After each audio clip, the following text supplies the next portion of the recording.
Hello everyone! In this video, I'll show you how to unlock new cards in Clash Royale, so you can expand your collection and build stronger decks.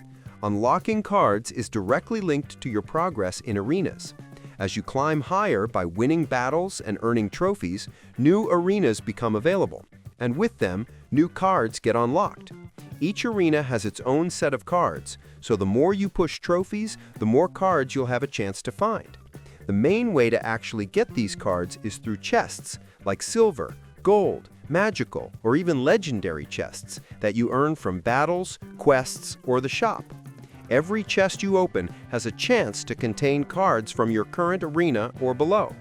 Another great method is the shop, which offers daily card rotations, so you might spot a new card available for gold or gems. Also, being in a clan helps, since you can request cards once you've unlocked them. And don't forget about special events and challenges. Sometimes they give you access to cards even before you've reached the arena they're normally unlocked in. So the best strategy is to keep battling, open as many chests as you can, participate in events, and steadily climb arenas. That's how you'll unlock new cards and grow your collection over time. Subscribe the channel for more videos.